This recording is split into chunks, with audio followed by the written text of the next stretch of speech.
Hello, everybody, and welcome to our YouTube series for Overthink's series on the senses, where we're interviewing incredible experts on the five senses in tandem with our podcast episodes on the topic. So today we have an exciting expert here to talk with us about taste.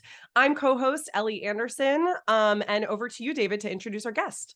Hi, everyone. We're very excited to have with us Ken Lieberman, who is a professor emeritus of sociology at the University of Oregon in Eugene, where he specializes in ethnomethodology, intercultural communications, race relations, and social phenomenology.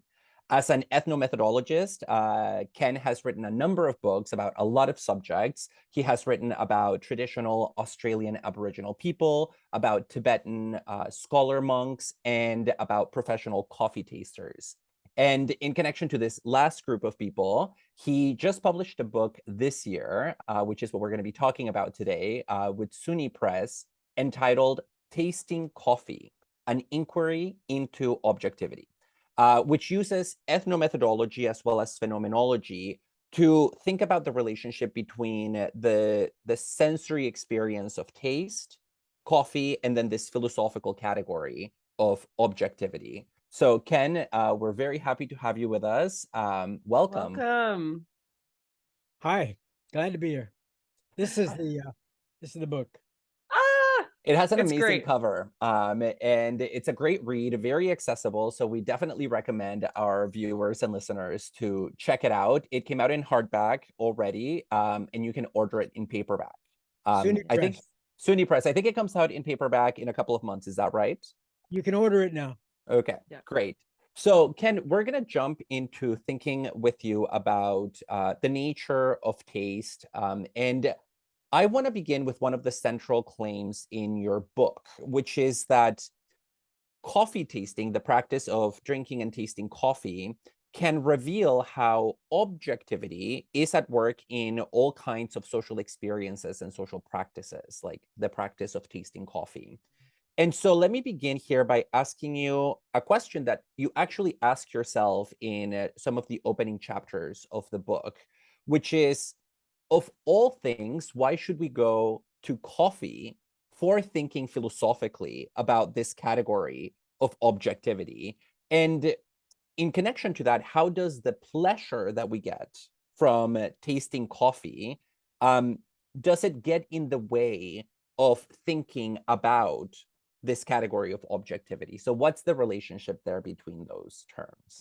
I might twist that around and ask, does thinking about the nature of objectivity, or what is the flavor of a coffee objectively, does that get in the way of pleasure?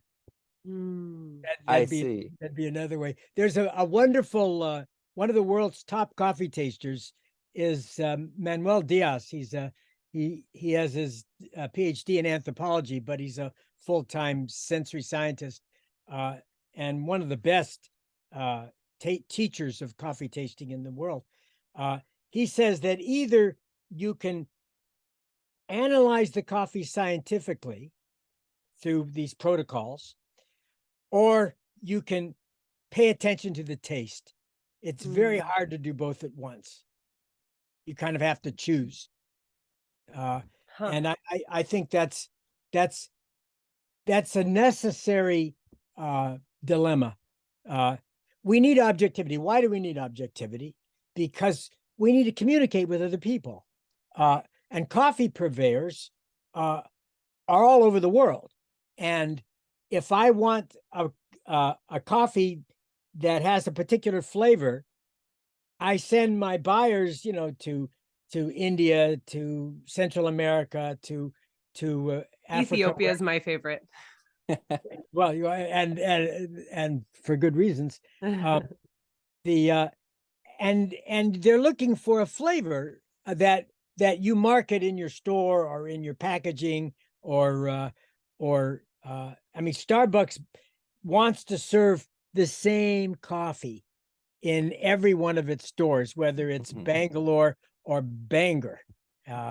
So how do you get that same flavor? Even more interesting, Nespresso is selling these capsules. They hook people on these capsules. Oh, I like this one. I like that one. And with all these colors. I call it the Museum of Modern Art of coffee. How do they get the same flavor in those capsules year after year when you know the beans are changing every year? And the blends that they combine to make that flavor have to change in order to produce that same flavor. Well, they need to know what that flavor is. And it's very hard to do. Another great coffee taster from North Carolina, Scott Connery, he says that coffee tasting is trying to be objective with a moving target. And coffee is dynamic. And the whole, I mean, science is like taxidermy, right? I mean, they want to nail everything down and learn how to control it because all the money is in the controlling. You know, as you guys have read Heidegger, the controlling and the securing of phenomena of the world. You don't want them to change as much as coffee changes. And so there's a misfit, I think, between the need.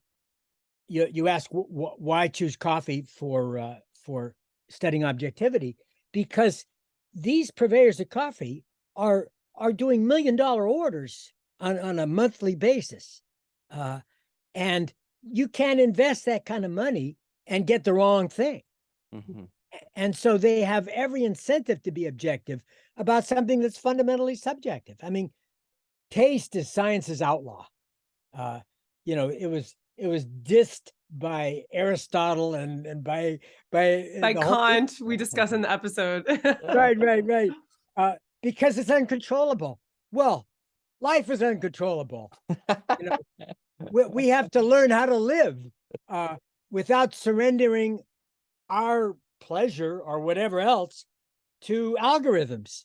On the contrary, as my favorite sociologist Georg Simmel says, the people are conforming to the systems of order. Yeah. Well, so let me ask you there, Ken, if it is the case that, you know, coffee is, or taste is science's outlaw, as you said so beautifully, and that we're trying to objectify what is fundamentally a subjective experience, do you think that making coffee into this subjectively uniform type of taste experience is bullshit in the way that some people would say sommeliers are kind of bullshit? Okay, so where does that objectivity lie? Is it in the chemical composition? No, it's necessary and it's useful. You need to know what's going on, and how do you know that? Attention to what's going on, but it's how it's done is, I think, the problem. Okay. Science has wonderful methods for achieving, for limiting presuppositions. Presuppositions are bad for anybody, right? And science exposes everything. They bring in critics all the way along the line to indicate how you've got everything wrong. And this negation is part of the process of learning. I mean, dialectics, I think, is one of the sources of making your knowledge more objective. And science builds that in. I mean, the problem is it's a distal culture. They're doing everything at a distance. And they're trying to tame taste by turning their subjects into passive recipients. And if there's anything I've discovered in this research, you need to get involved with the coffee. You need to actively be interested in tastes. And so my objection is there's two purposes of a tasting protocol. And by tasting protocol, I mean a sheet that allows you to quantify your assessments, and that guarantees that you'll treat every coffee in the same way. That's the most important thing about a protocol. And also these taste descriptors are key, because the taste descriptors, you need to remember what it was. We need it as a mnemonic device for ourselves, and even more importantly, to communicate with other people. And this was one of the main discoveries of the research, and to teach the other professional tasters what the flavors are, because there's always more going on in a cup of coffee than you've identified. Yeah, I think this is one of the central lessons that I got from your book, that Yeah. a cup of coffee is just so filled with philosophy, from all the background processes that go into, as you say, from seed to cup at some point. All the Let me stop you a second and show you this. This is in San Salvador, a bunch of cafeteros, and they've written on the blackboard that una taza de café está llena de ideas. A cup of coffee is filled with ideas. Okay. Yes. And I mean, one of the ideas of the central idea of the book is that one of those ideas is objectivity itself. And I just want to ask you a clarificatory question here, because when we think about objectivity, we think about something that is in principle open to intersubjective confirmation, right? I articulate something, presumably in language, that other people can assent to, in light of having had a similar experience, or in light of corroborating the experience that I had. Mm-hmm. And as you say, with coffee, it gets tricky because we're trying to articulate something objective about something that is fundamentally subjective. And so just for clarification, where do you see the objectivity of coffee coming out? Is it in the production process that generates a product that has replicable taste properties and sensory qualities? Mm-hmm. Or is it in the subjective act of tasting the product and manifesting those on a subjective lived experience level? And resolving insights by intersubjective assessment and criticism and teaching and learning. Objectivity is a lot of different things to different people, as is science. Mm-hmm. So it depends. There is an objectivity that I always asked everybody. You go around the world, you ask them who is in favor of objectivity. Every hand goes up, and then while the hands are still up, I say, can you please tell me what is objectivity? Whoa, you never saw hands fall to the ground so fast. Nobody can really explain it, right? Mm-hmm. One fellow in Colombia said objectivity is learning to keep the drying beans out of the mud, right?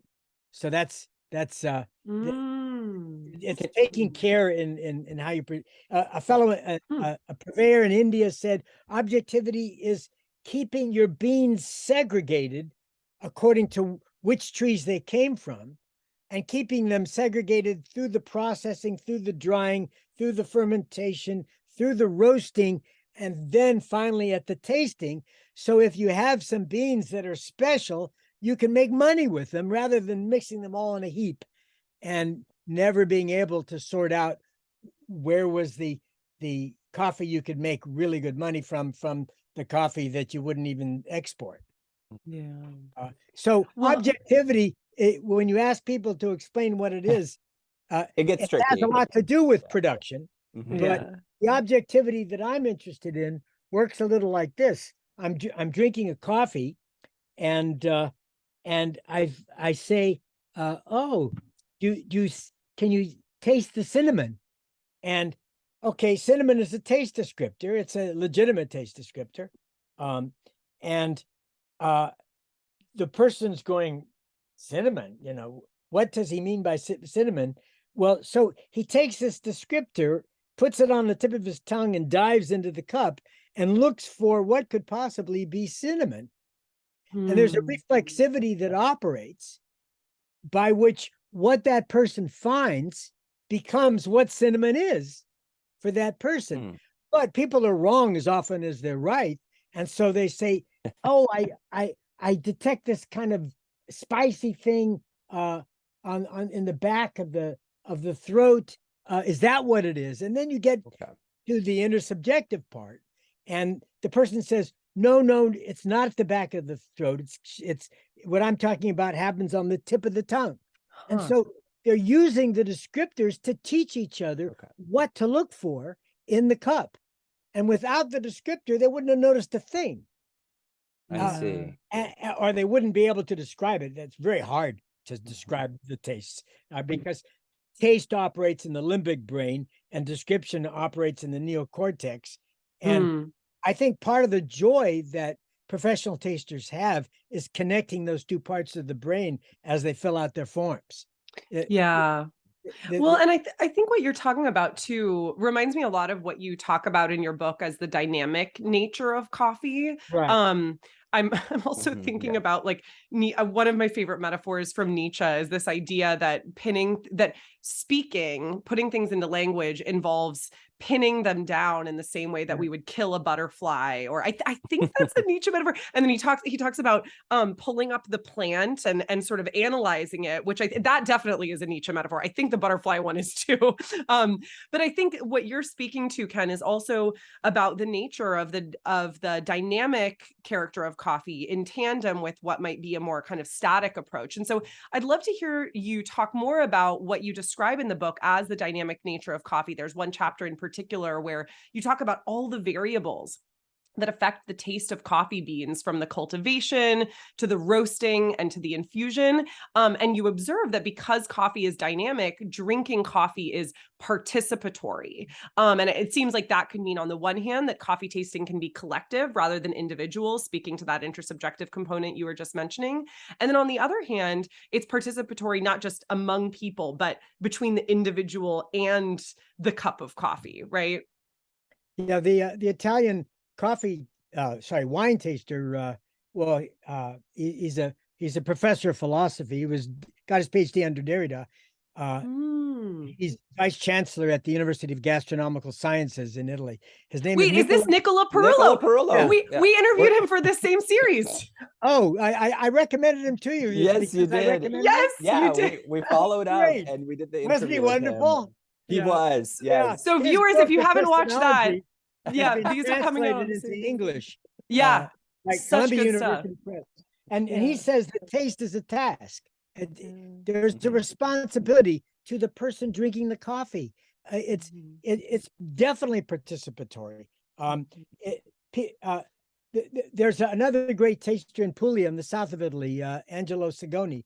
He refuses to go more than halfway in explaining what the coffee's doing to a drinker, to a customer, whether it's an owner of a bar buying huge lots or an individual.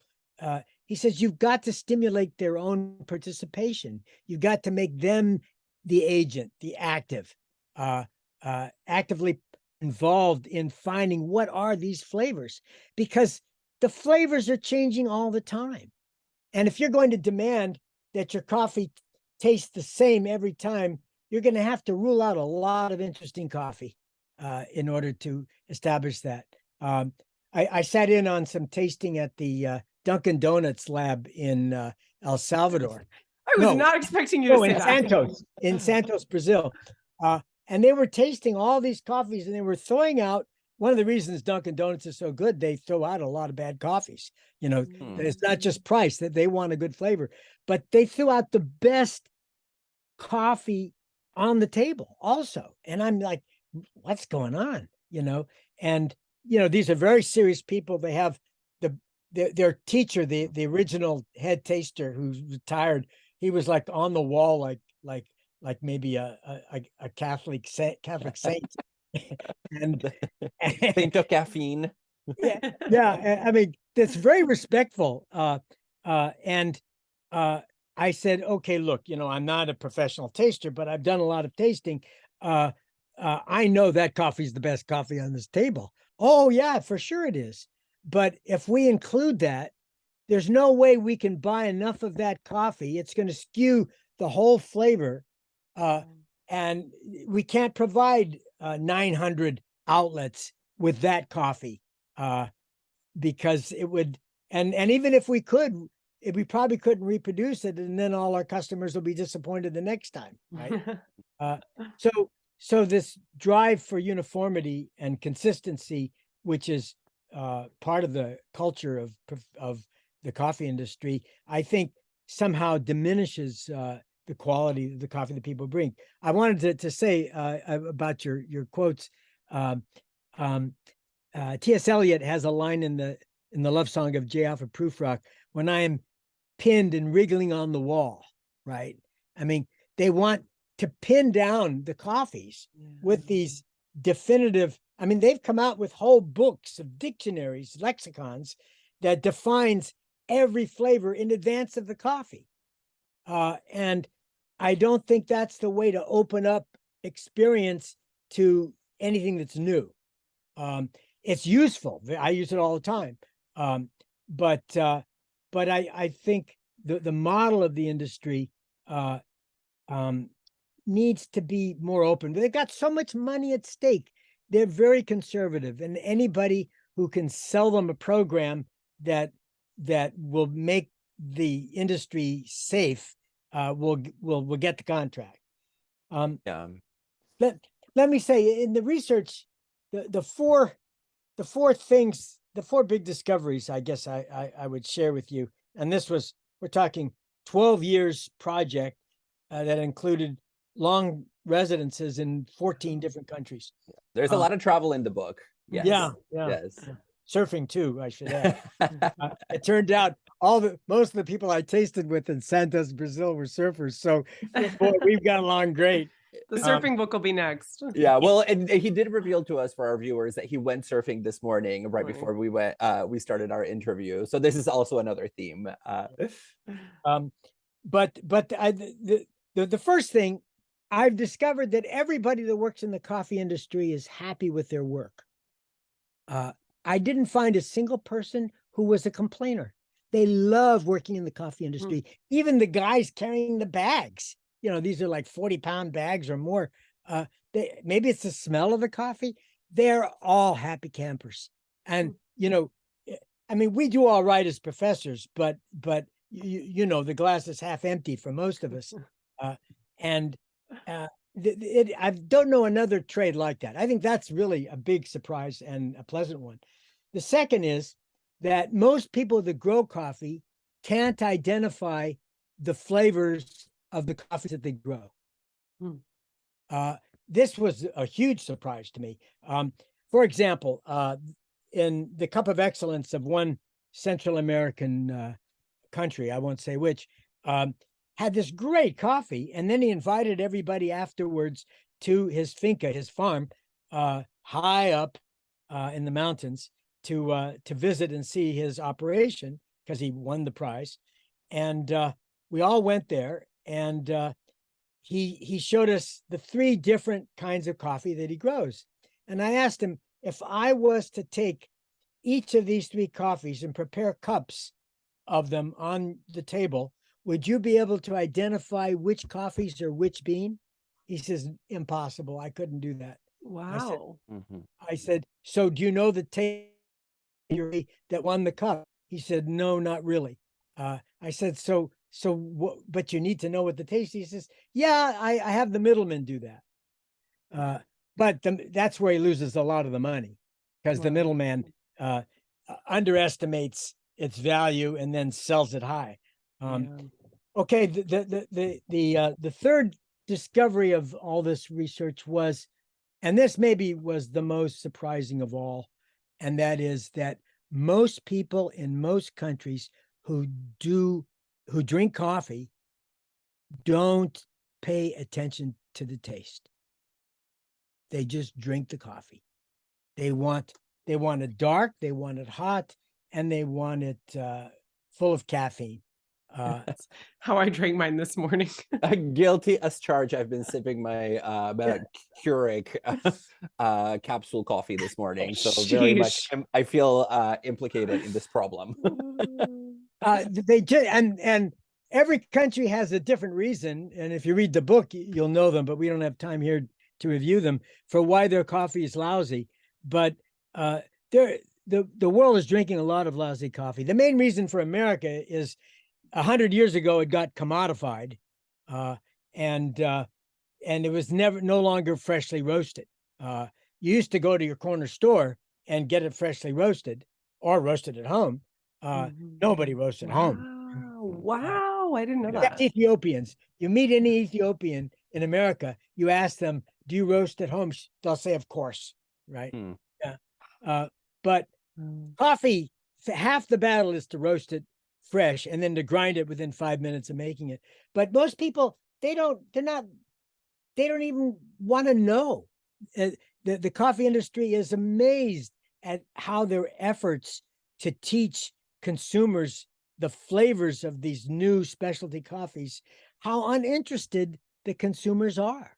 It really comes as surprising because that's all they're interested in, the people in the specialty coffee industry, and for good reason. But I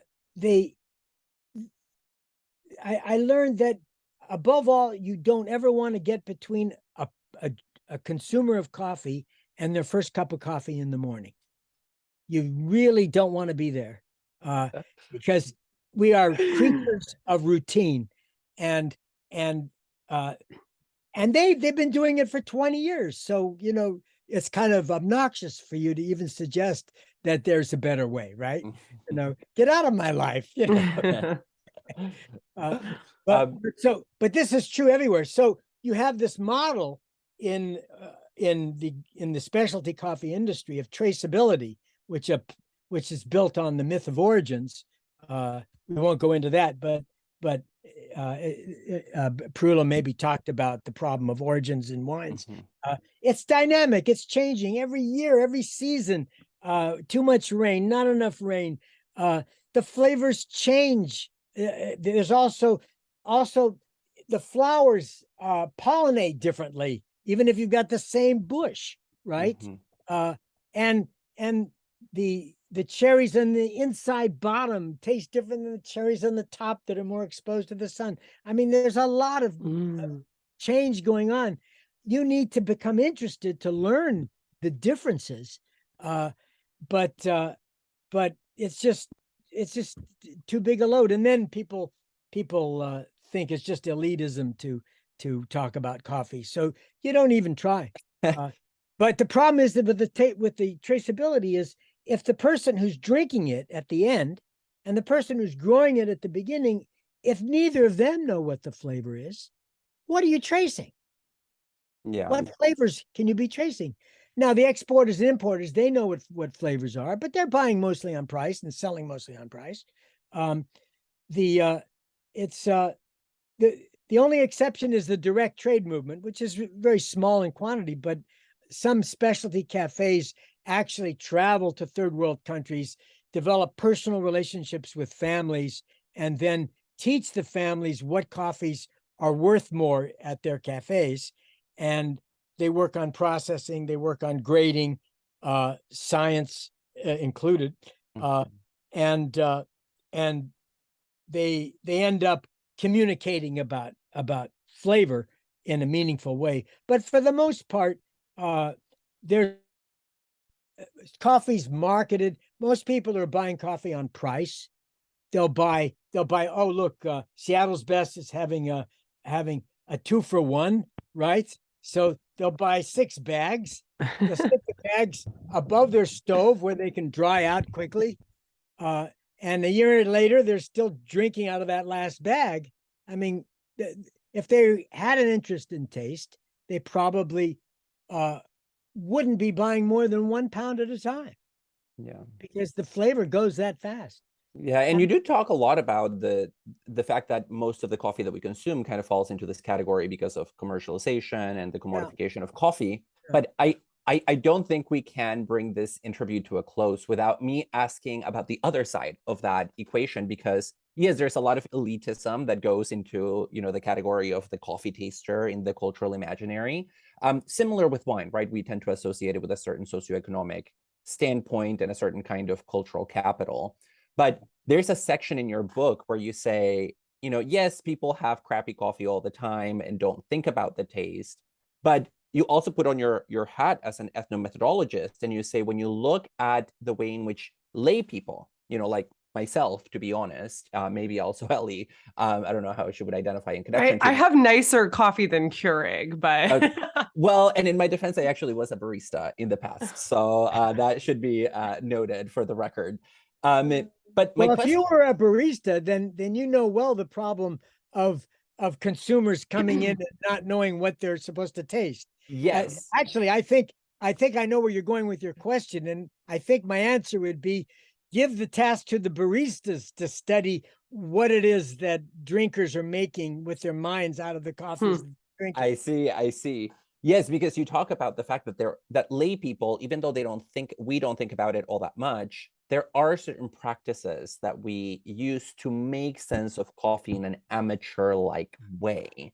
And there are these just social norms and behaviors that maybe we don't even realize we are performing as a way of understanding the experience of coffee. And I just wanted you to say a little bit about that, because I found it very fascinating to think about coffee from the ground up, in this case socially, rather than beginning from the experts who are the makers and the tasters of coffee. So what about the average Joe and Jane? Well, I think what you say is partly so, but it's also partly not so. As an ethnomethodologist, I've got no horse in the race. Whatever people do, I want to find out what they're doing. So my colleague Joe Lafelle from Italy and myself, we did this study of lay tasters, and we wanted to find out what practices are they using for their tasting.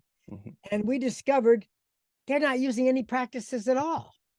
I mean, we would video record these sessions, maybe all together, if you add them all, 50 or 60 subjects, and get them talking about it. And the most common response was they were just so excited.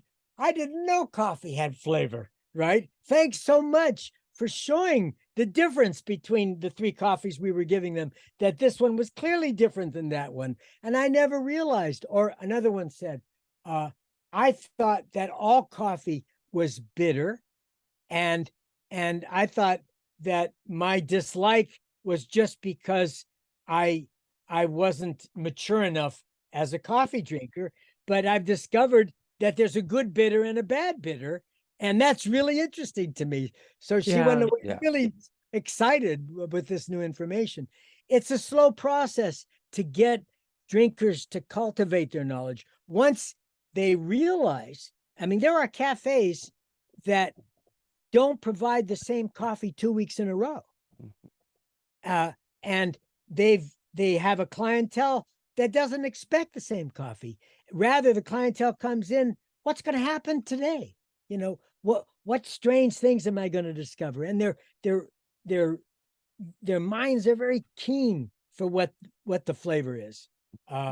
And you don't, a one-off coffee can taste just as good as a consistent coffee, right? It's just you can't market it in the same way. Not in the same way, yes. So part of the reason is mass production requires that the higher levels of flavor be dropped so that you can provide enough of it. And then why is so much coffee over roasted? That's a subjective opinion. Like Starbucks buys the best quality beans. I've visited the farms. They buy terrific beans, and they Shocking. They burn Shocking. them. No, yeah, people. This is a common complaint about Starbucks coffee, that it's just too bitter and burnt. Yeah. Why do they burn it?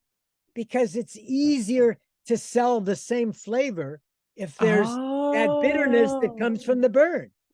So wherever you go in Starbucks, you're going to have that burn flavor. Yeah.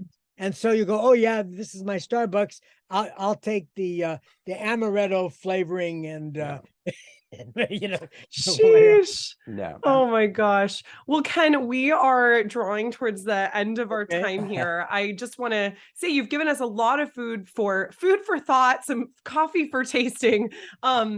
In terms of this kind of complicated relationship that you've described between objectivity and subjectivity of coffee tasting, and that sort of intersubjectivity that's potentially in the middle, we encourage our viewers to check out Dr. Lieberman's book if you want to know more about how he's drawing these lines between the subjectivity and the objectivity of coffee, and how taste really illuminates the nature of objectivity. In the meantime, you might want to also check out Roasting Your Own Beans and not over roasting them.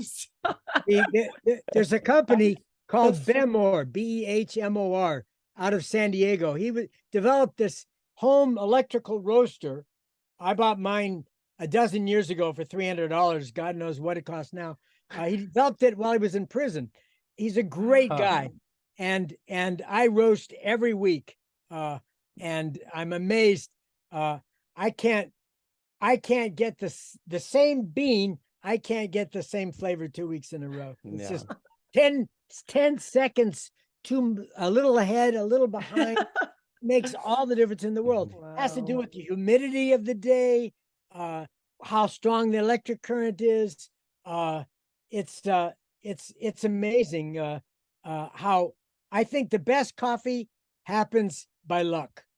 Well, that sounds like a lovely note to end on, Ken. Thank you so much for your time. We're really grateful. And we will, we hope that all of you viewers enjoyed this. We look forward to seeing what you think. Take care. Okay, thanks a lot.